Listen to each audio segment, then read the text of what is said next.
ఎవరు పార్టీ మారినా ఉప ఎన్నికలు రావంటూ తెలంగాణ అసెంబ్లీలో ముఖ్యమంత్రి రేవంత్ రెడ్డి గతంలో చేసిన వ్యాఖ్యలను సుప్రీంకోర్టు తీవ్రంగా తప్పుపట్టింది. పార్టీ ఫిరాయింపులపై కేటీఆర్, పాడి కౌశిక్ రెడ్డి దాఖలు చేసిన పిటిషన్లపై సర్వోన్నత న్యాయస్థానం బుధవారం విచారణ జరిపింది. ఈ సందర్భంగా ఉప ఎన్నికలపై చట్టసభలో సీఎం చేసిన వ్యాఖ్యలను ధర్మాసనం తప్పుపట్టింది.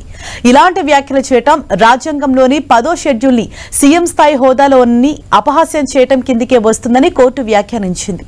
అసెంబ్లీలో మాట్లాడే అంశాలను సైతం కోర్టులో పరిగణలోకి తీసుకుంటుందని ధర్మాసనం స్పష్టం చేసింది.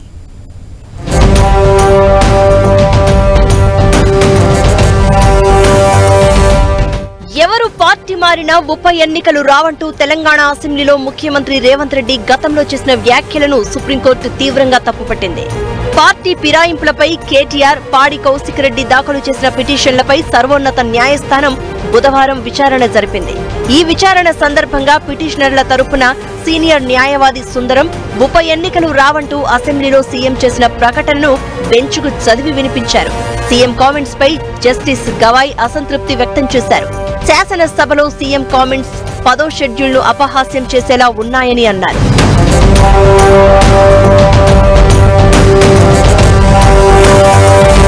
తెలంగాణ అసెంబ్లీ స్పీకర్, కార్యదర్శి తరపున సీనియర్ న్యాయవాది ముకుల్ రోహత్గి వాదనలు వినిపించారు. తాను సీఎం తరపున హాజరు కాకపోవడంతో ఆ ప్రకటన గురించి వివరించలేకపోతున్నాను అని తెలిపారు. అయితే గతంలోనూ మరో కేసులో సీఎంని మందలించిన విషయాన్ని ఈ సందర్భంగా ధర్మాసనం గుర్తు చేసింది. 2024 ఆగస్టులో 2015 నాటి ఓటుకు నోటు కేసు విచారణను బదిలీ చేయాలన్న పిటిషన్ విచారణ సమయంలోనే జస్టిస్ గవాయ్ నేతృత్వంలోని బెంచ్ బీఆర్ఎస్ ఎమ్మెల్సీ కవితకు కోర్టు బెయిల్ మంజూరు చేసింది. దీనిపై అప్పట్లో రేవంత్ రెడ్డి చేసిన వ్యాఖ్యలను సుప్రీంకోర్టు తీవ్రంగా ఖండించింది.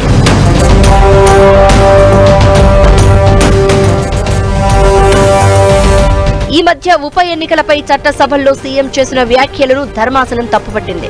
ఇలాంటి వ్యాఖ్యలు చేయడం రాజ్యాంగంలోని 10వ షెడ్యూల్ను సీఎం స్థాయి హోదాలో ఉన్న వ్యక్తి అపహాస్యం చేయడం కిందకే వస్తుందని కోర్టు వ్యాఖ్యానించింది.